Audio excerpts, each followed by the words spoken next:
Everyone welcome to my YouTube channel English literature zone. आज के video में हम लोग मॉडर्न वर्स ड्रामा या फिर मॉडर्न पोइटिक ड्रामा के बारे में बात करने वाले हैं। इसमें आपको 20th सेंचुरी वर्स ड्रामा भी आ सकता है या 20th सेंचुरी पोइटिक ड्रामा आ जाए तो सेम नोट्स आप लिख सकते हो, सबका मीनिंग एक ही होता है। ठीक है, तो वीडियो शुरू करते हैं। वीडियो अगर आप लोग के सिलेबस का होगा, वीडियो के थ्रू आपकी हेल्प होती है ना, तो प्लीज़ आप लोग वीडियो को लाइक करना, चैनल को सब्सक्राइब करना और कमेंट करके बताना वीडियो आपको कैसा लगा।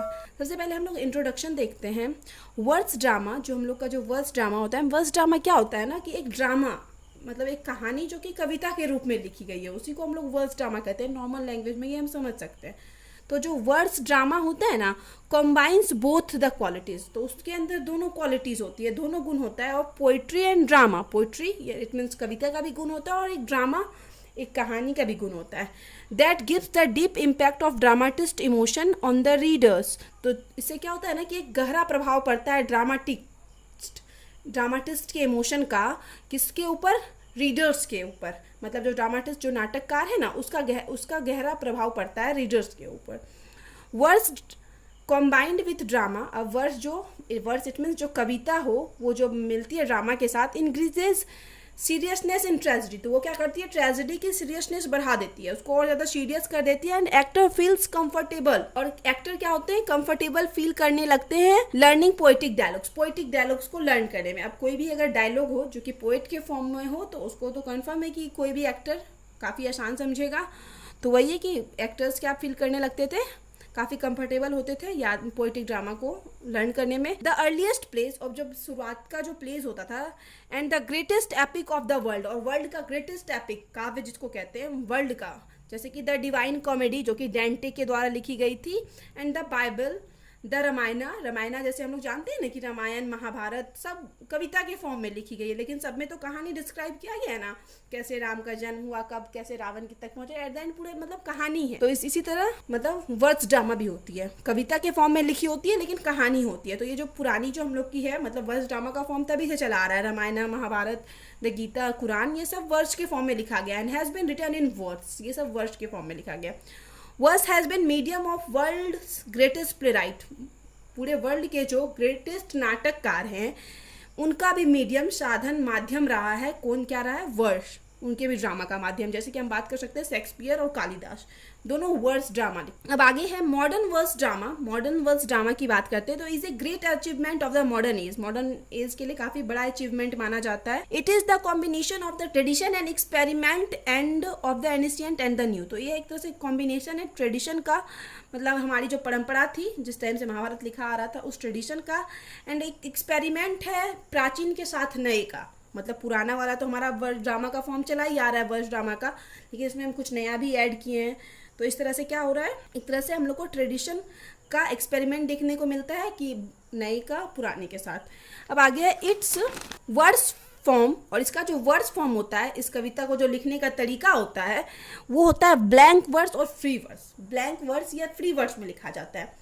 अब ये ब्लैंक वर्स क्या होता है, फ्री वर्स क्या होता है? तो मेनली जो कविता होता है ना उसको 3 वर्स में लिखा जाता है। सबसे पहले हम बोल सकते हैं उसको फॉर्मल वर्स, सेकेंड जो होता है वो होता है ब्लैंक वर्स, और थर्ड जो होता है वो होता है फ्री वर्स। इन तीनों फॉर्म में कविता को लिखा जाता है। ठीक है, तो पहला जो फॉर्म है ना, तो उसमें हम क्या करते हैं ना, मीटर और राइम स्कीम दोनों को ध्यान में रख के कविता लिखते हैं। तो इसमें इस वाले में क्या होता है ना कि कविता बहुत ज़्यादा लंबी नहीं लिखी जा सकती है। ठीक है, मतलब बहुत हद तक तो लंबी लिखी गई है लेकिन बहुत ज़्यादा लंबी नहीं लिखी गई है। अब ब्लैंक वर्स की बात करते हैं तो इसमें सिर्फ मीटर का यूज़ किया जाता है। अब मीटर और राइम स्कीम क्या होता है ये हम बताएंगे। और फ्री वर्स में क्या किया जाता है? No metre no rhyme scheme, मतलब इसमें कोई मतलब क्या होता है ना, कोई रूल नहीं बना हुआ है कि कविता को इस तरीके से लिखना है। तो ये कविता बहुत लंबी होती है, फ्री वर्स में लिखी हुई कविता। ऑथर जैसे चाहे वैसे कविता बना के लिख सकता है, पोइट जैसे चाहे। तो इसमें कोई रूल नहीं फॉलो करना है, तो वो जितनी लंबी चाहे, जितनी छोटी लाइन, जितनी बड़ी लाइन चाहे वो लिख सकता था। अब ब्लैंक वर्स में मीटर यूज़ किया जाता है। अब सबसे पहले हम लोग समझते हैं क्या कि राइम स्कीम क्या होता है। राइम स्कीम को समझना ईजी है तो हम समझा देते हैं। सबसे ईजी हम लोग की जो पोएम जो हम लोग बचपन में पढ़े हैं, twinkle twinkle little star, star में हम लोग आखिरी में स्टार लिखते हैं ना, वो उसका वर्ड लेते हैं how I wonder what you are up above the world so high. सबका हम एंड का वर्ड ले रहे हैं, बस 4 लाइन का। Like a diamond in the sky. तो यहाँ पे क्या हो रहा है ना, आखिरी का 2 वर्ड क्या हो रहा है, सेम साउंड कर रहे हैं ना, star are, high sky same sound कर रहा है। तो इसका राइम स्कीम क्या हो जाएगा ना, ए, क्योंकि ये दोनों सेम साउंड कर रहा है, और ये दोनों हो जाएगा बी। और कभी कभी यही राइम स्कीम अलग अलग मिलता है, कभी ए बी मिलेगा, कभी ए बी सी। तो इसी तरह का राइम स्कीम आपको ढेर सारे पोएम में अलग अलग देखने को मिलेगा। और जो मीटर होता है ना, तो मीटर को हम ऑलरेडी जब हम स्केन दी लाइन पढ़ाए हैं और 1-2 वीडियो में डिस्क्राइब किए हुए हैं, तो ठीक है, उसका हम लिंक इसी वीडियो के डिस्क्रिप्शन में दे देंगे, जिसके थ्रू आप स्केन दी लाइन या स्केंशन जिसके सिलेबस में आता है वो कवर अप कर सकता है। तो उससे आप समझ जाओगे मीटर क्या होता है, क्योंकि मीटर के लिए एक अलग मतलब 3-4 मिनट का हमको एक मतलब डिस्कस करना पड़ेगा उसके लिए। तो ठीक है, राइम स्कीम काफ़ी ईजी है उसको समझना, और मीटर थोड़ा है तो वो समझ जाओगे, आसानी है, बट थोड़ा 3-4 मिनट टाइम देना पड़ेगा। तो हम लोग मेन अभी के पॉइंट पे आते हैं, जो हम लोग का अभी मेन फोकस है जिस पे। तो अब क्या होता है ना कि ये 3 फॉर्म में लिखा होता था वर्ष। तो मेनली जो 18th मॉडर्न वर्स है वो ब्लैंक वर्स या तो फ्री वर्स में। अब है the 18th and 19th century contributed little to the development of verse drama. तो 18th और 19th सेंचुरी का जो टाइम था वो मतलब थोड़ा योगदान दिया किसके डेवलपमेंट में, वर्ष मतलब विकास में। वर्स ड्रामा का जो 18 और 19th सेंचुरी के टाइम जो विकास हुआ वो बहुत कम हुआ। Shakespeare the master dramatist gave a touch of perfection to the poetic drama, और जिसको हम लोग वर्स ड्रामा भी बोल सकते हैं। जो आपका मतलब क्वेश्चन में पूछा हो, पोएटिक ड्रामा पूछा हो तो पोएटिक ड्रामा हर जगह यूज़ कीजिएगा, वर्स ड्रामा पूछा होगा तो वर्स ड्रामा यूज़ कीजिएगा। तो जो शेक्सपियर है वो मास्टर माने जाते हैं, मास्टर ड्रामाटिस्ट माने जाते हैं, जो कि एक परफेक्ट टच देते हैं पोएटिक ड्रामा को, स्पेशली थ्रू हिज ट्रेजेडी, और स्पेशली विशेषता अपने ट्रेजेडीज़ के थ्रू। ट्रेजेडीज़ क्या होता है ना, जिसका अंत दुखद हो, ऐसी कहानी जिसका अंत दुखद हो उसको ट्रेजेडी बोलते हैं। तो ये ट्रेजेडीज़ के थ्रू स्पेशली हम लोग को वर्स ड्रामा देखने को मिलता है शेक्सपियर के वर्क में, जैसे कि हैमलेट में, ओथेलो, मैकबेथ, सब किंग लियर सब किसके फॉर्म में लिखा गया है, वर्स के फॉर्म में ड्रामा लिखा गया है। सारा ड्रामा है लेकिन वर्स कविता के फॉर्म में लिखा गया, चाहे मैकबेथ हो। एंड हिज कॉमेडीज, और उनकी कॉमेडीज जो कि है a midsummer night's dream, the winter's tale and the tempest, ये सब are notable for their poetic excellence. अपने पोएटिक एक्सेलेंस इट मीन्स उत्कृष्टता के लिए जानी जाती है।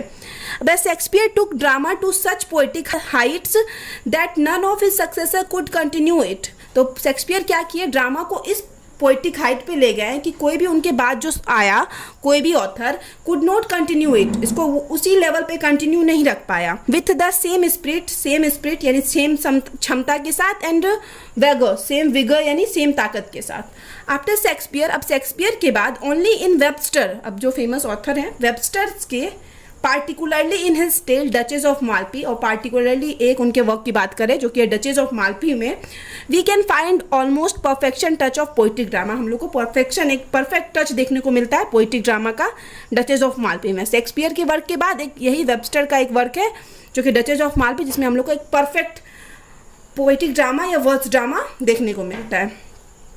अब नेवरथलेस वी में से, तो नेवरथलेस एट द एंड हम लोग यहाँ पे फिर भी कह सकते हैं दैट वर्स ड्रामा डाइड, की verse drama died it means मर चुका था, खत्म हो चुका था। ए नेचुरल डेथ, एक नेचुरल, एक प्राकृतिक नॉर्मल तरीके से उसका डेथ हो चुका था विथ शेक्सपियर, शेक्सपियर के साथ ही, मतलब उसके बाद बहुत अच्छा वर्क नहीं किया जा रहा था इस।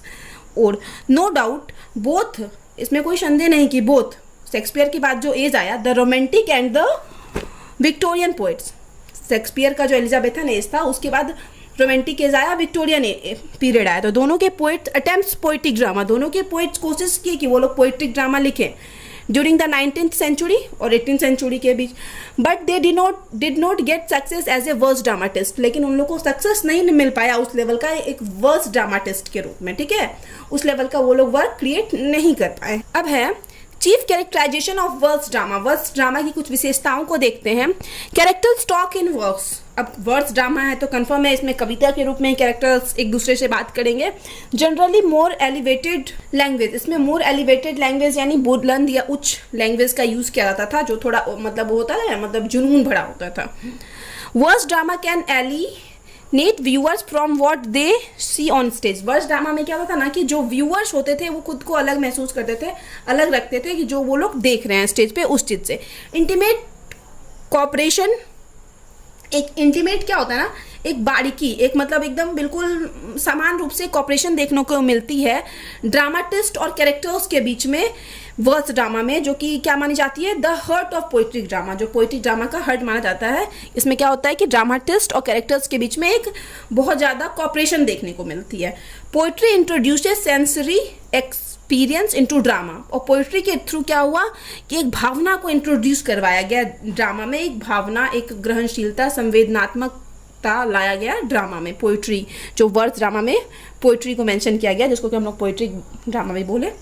अब आगे, verse drama was revived only at the beginning of the 20th century. और वर्स ड्रामा क्या हुआ, रिवाइव्ड, इट मीन्स फिर से पुनर्जन्म हुआ वर्स ड्रामा का, कब, 20th सेंचुरी के बिगिनिंग में। And reached a sense of perfection in the hands of, और फिर से वो उसी परफेक्शन जिस टाइम, मतलब जो शेक्सपियर के टाइम जो परफेक्शन पॉइंट पे था, उसी परफेक्शन पे पॉइंट पे पहुंचा, किसके थ्रू, किसके हैंड के through, T S. Eliot, W. Yeats, Christopher Fry and W.H. Auden के द्वारा। ठीक है, मेन जो होते हैं वो T S. Eliot and Christopher Fry काफ़ी फेमस माने जाते हैं वर्स ड्रामा के लिए। अब टी.एस. इलियट की बात करते हैं तो थॉमस स्ट्रेन इलियट, जिनका कि पूरा नाम है, propounded the theory of poetic drama. तो फिर से वर्स ड्रामा बोले या थ्योरी ऑफ पोइट्रिक ड्रामा बोले, तो उनका मतलब फिर से स्थापित किए 20th century. It was he who established this tradition in the 20th century. तो फिर से ये पुनर्स्थापित किए 20th सेंचुरी में वर्स ड्रामा को। Eliot was quite clear of the nature of poetic drama and is difference from the prose drama. Eliot है ना, पूरे कंफर्म थे, मतलब इसके नेचर, प्रकृति को लेके कि क्या डिफरेंस है पोइट्रिक ड्रामा और प्रोज ड्रामा के बीच में। ठीक है, द मर्डर इन कैथेड्रल, जो कि इलियट की काफ़ी फेमस वर्क है, is the first full length verse drama, पहला full length modern verse drama माना जाता है। This drama deals with association of archbishop Thomas Becket. ये क्या ड्रामा डील करता है, एसोसिएशन यानी इट मीन्स होता है एक हत्या दिखाता है, आर्कबिशप यानी एक धर्मरक्षक, थॉमस बैकेट नाम के धर्मरक्षक की एक हत्या दिखाता है इन कैथेड्रल में during the rain of Henry second के राज्य के टाइम, जब हेनरी सेकेंड का शासन चल रहा था, तब उस टाइम एक धर्मोपदेशक थॉमस बैकेट के हत्या पे बेस्ड ये कहानी है, murder in cathedral. Next the family reunion, जो कि दूसरी जो है the family reunion in which explores family conflict, जिसमें कि फैमिली के संघर्ष को दिखाया गया, एक फैमिली दिखाया गया जिसके संघर्ष प्रॉब्लम को डिस्क्राइब किया गया। तो दोनों पे हम ऑलरेडी वीडियो अपलोड कर रखे हैं। अब after a gap of 10 years, अब यहाँ पे इलियट जो है 10 ईयर्स का गैप लेते हैं। इलियट रोट, उसके बाद इलियट लिखते हैं the cocktail party, the confidential clerk and the elder statesman which are also his famous verse drama, जो कि उनका फेमस वर्स ड्रामा ये सभी माना जाता है। अब आगे है हम W. बेट्स की बात करते हैं। William Butler, it's Lady Gregory and J.M. Synge establish the Abbey theatre, ये तीनों मिलकर एक एबी थिएटर की स्थापना करते हैं इन डबलिन में to encourage the playwright. किसके लिए स्थापना करते हैं, ताकि ये लोग क्या कर सके, प्ले राइट को इनकरेज कर सके। At this theatre its endeavour to retrieve poetic drama, इस थिएटर में क्या करते हैं ना, इट्स कोशिश प्रयास करते हैं कि रिट्राइव, इट मीन्स फिर से ड्रामा को, मतलब सेम रिट्राइव यानी क्या होता है, बचाने की कोशिश करते हैं, उसी फॉर्म में लाने की कोशिश करते हैं। He wrote approximately 26 plays in verse, मतलब 26 प्लेज लिख रखे हैं वर्ड्स के फॉर्म में, पोएम के फॉर्म में। His plays are rich in poetical intensity, उनकी कविताओं में हम लोग को काव्य, एक इंटेंसिटी देखने को मिलती है, काव्य एक मतलब होता है ना, इमोशन देखने को मिलता है उनके मोस्टली प्लेज में। अब आगे है, Eliot has praised his contribution, Eliot जो है उनके contribution, it means W. Yeats के योगदान को की प्रशंसा करते हैं टू वर्स ड्रामा में। Among his famous verse drama included, उनके फेमस वर्स ड्रामा में W. बेट्स के शामिल है the Countess Cathleen, the land of first desire, the shadowy waters and the king's threshold, ये सब काफ़ी फेमस वर्क है उनका।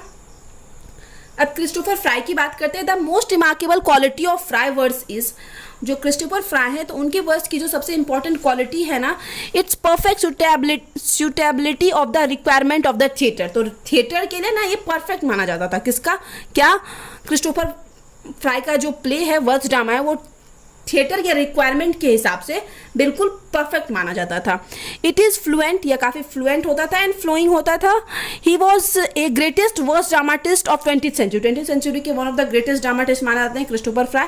हिज मोस्ट सक्सेसफुल प्ले, उनका जो काफ़ी सक्सेसफुल प्ले है, a phoenix too frequent, has simplicity and sparkle of liveliness, तो उस वो क्या है, काफ़ी साधारण है और उसमें हम लोग को एक स्पार्क मिलता है देखने को, लाइवलीनेस हो जाता है, एक मतलब उत्साह हम देखने को मिलता है, एक ऊर्जा, एक मतलब एक स्ट्रॉन्ग इमोशन पावर देखने को मिलती है, स्पार्क देखने को मिलता है। As a true poetic drama, एक सच्चे पोइटिक ड्रामा के रूप में, it is successful as Eliot murder in cathedral, तो एक मतलब सही पोइटिक ड्रामा के रूप में ये जो है ना, ए फोनिक टू फ्रीक्वेंट, वो एक मतलब इलियट के मदर इन कैथेड्रल के मतलब के मदर एंड कैथेड्रल के जैसे ही सक्सेसफुल रहा, मतलब मदर इन कैथेड्रल पहला मॉडर्न एज का माना जाता है वर्स्ट ड्रामा, तो उसके जितने ही ये भी फेमस रहा, a phoenix too frequent. His other best verse drama is, और उनका जो दूसरा बेस्ट मतलब ड्रामा है, वर्ष है जो काफ़ी फेमस है, वो है the lady note for burning, the lady note for burning, जो कि उनका सेकेंड ड्रामा है, जो वो भी काफ़ी फेमस है verse drama. It reflects the world's exhaustion and despair, या वर्ल्ड के, इस दुनिया के, क्योंकि ये वर्ल्ड वॉर सेकेंड के बाद लिखा गया था, तो ये एक तरह से एग्जॉशन, इट मीन्स एक थकावट, मतलब विश्व के पूरे थकावट को, निराशा को व्यक्त करता है, क्योंकि वर्ल्ड वॉर के टाइम बहुत सारे लोगों की जान जाती थी ना, तो इस वजह से। अब आगे है W.H. ऑर्डन, सबसे आखिरी ऑथर है। Auden wrote 2 verse, Auden 2 verse लिख रखे हैं। प्ले अलोन, 2 वर्स तो अकेले लिख रखे हैं, एंड 3 वर्स प्ले, और 3 वर्स प्ले लिख रखे हैं इन कोलैबोरेशन विथ इशरवुड, इशरवुड एक फेमस ऑथर है, तो उनके साथ मिलकर लिख रखे हैं 3 verse. Auden's the dance of death is an important example of verse drama, तो ऑर्डन का जो वर्क है द डांस ऑफ डेथ, वो काफ़ी फेमस है वर्स्ट ड्रामा के वर्क के रूप में। अब एट द एंड हम कंक्लूजन मेंशन किए हुए हैं। सो इसलिए the modern verse drama have a huge contribution in the development of English literature, English literature के, खासकर मॉडर्न इंग्लिश लिटरेचर के डेवलपमेंट में मॉडर्न जो वर्स्ट ड्रामा है उनका काफ़ी योगदान रहा। Beside this ever mention dramatist, जो हम लोग ऊपर मेंशन किए हुए ड्रामाटिस्ट को, उसके अलावे there are also many minor dramatist, और भी ढेर सारे माइनर ड्रामाटिस्ट हैं who contributed in the development of modern verse drama, जो कि मॉडर्न वर्स्ट ड्रामा के डेवलपमेंट में अपना योगदान रखें, सच जैसे कि Stephen Spender, Baker and Galsworthy Shaw, तो ये सब काफ़ी 2-3 फिर से मेंशन किए जो कि फेमस है ड्रामाटिस्ट, मॉडर्न ड्रामाटिस्ट के रूप में। अब आगे है we must appreciate this dramatist, कि हम लोग को इन ड्रामाटिस्ट को अप्रिशिएट करना चाहिए ऑन देयर वर्क, और उनके वर्क को भी काफ़ी ज़्यादा अप्रिशिएट करना चाहिए। तो यहाँ पे वीडियो खत्म होता है। वीडियो अगर आपको अच्छा लगा, आपके लिए हेल्पफुल है, तो प्लीज़ आप लोग वीडियो को लाइक करना, चैनल को सब्सक्राइब करना और कमेंट करके बताना वीडियो आपको कैसा लगा। मिलते हैं नेक्स्ट वीडियो में नेक्स्ट टॉपिक के साथ।